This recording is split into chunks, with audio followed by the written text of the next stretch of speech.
hindi namin pwede pabayaan because the taxpayers who are funding the government and are actually paying the salaries of this administration is actually asking for the truth from the palace. Bakit? Hindi ko alam kung paano nagsimula yan na nag-resign ako. In-announce ni Guro yan. Pero wala akong resignation na pinail. Opo.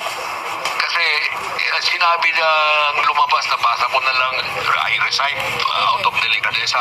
Masarap pakinggan yung out of delicadeza. Pero hindi naman totoo yan. The former executive secretary denied that he resigned out of his own accord. So ano po yung totoong reason kung bakit po siya tinanggal at sino po yung nagpatanggal?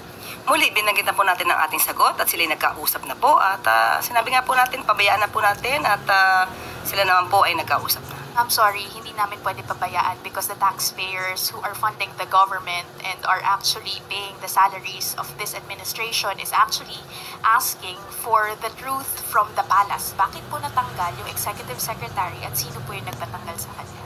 Hindi ko po masasabi kung sino po nagpatanggal sa kanya. Binanggit ko po kanina na hindi ko po alam kung sinong kausap niya. Kung yung pa ang nababasa ng palasyo, dahil sinabit niya naman po ang sarili niya sa President's prerogative, yan lang po ang ating masasabi. At tinanggap po ang sinasabing resignation. Okay, ma'am, just a follow-up question if you could not give us the exact reason for Bersamin's removal.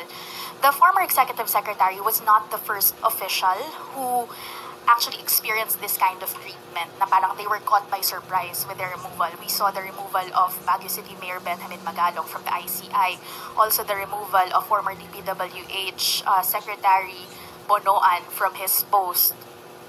How does the palace actually explain the seeming trend of unceremonious removal of high-ranking officials in the Philippine seat of power? Tanong po natin, tinanggal po ba si Mayor Magalong? Sino po bang nag-resign?